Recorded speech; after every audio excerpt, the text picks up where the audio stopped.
Pakistani latest dramas की तमाम updates जानने के लिए सबसे पहले आप मेरे चैनल को सब्सक्राइब कर लीजिए ताकि नई आने वाली तमाम लेटेस्ट वीडियो आप तक बआसानी पहुंच सकें।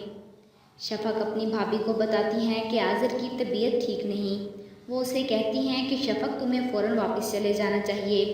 जब आज़र भाई की तबीयत ठीक हो जाएगी तो उनके साथ ही आ जाना, और वैसे भी हम लोगों को तुम्हारी ये उदास सूरत बिल्कुल भी अच्छी नहीं लगती। जवाब में शफ़क़ कहती हैं कि ऐसी कोई बात नहीं है, अंजी है उनका ख्याल रखने के लिए। वहाँ पर इरम उसकी बात सुनकर दिल ही दिल में दब जाती है, लेकिन चेहरे से ज़ाहिर नहीं होने देती और शफ़क़ को प्यार से समझाती है कि आज़र तुम्हारी जिम्मेदारी है, अंजी की नहीं।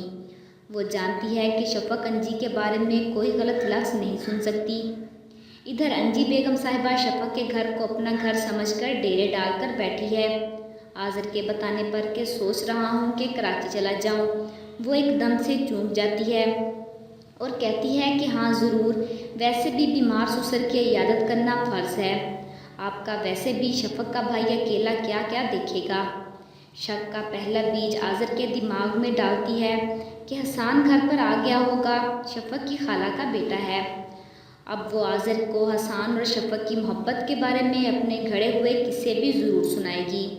शफ़क़ तो शफ़र आज़र उससे बड़ा बेवकूफ़ है। ऐसा भी होता है कोई असल हकीकी ज़िंदगी में। तो जिन लोगों को मेरी ये वीडियो पसंद आई हो तो प्लीज़ इसे लाइक कीजिएगा, अपने दोस्तों के साथ शेयर कीजिएगा और मेरे चैनल को सब्सक्राइब कीजिएगा। Thanks for watching.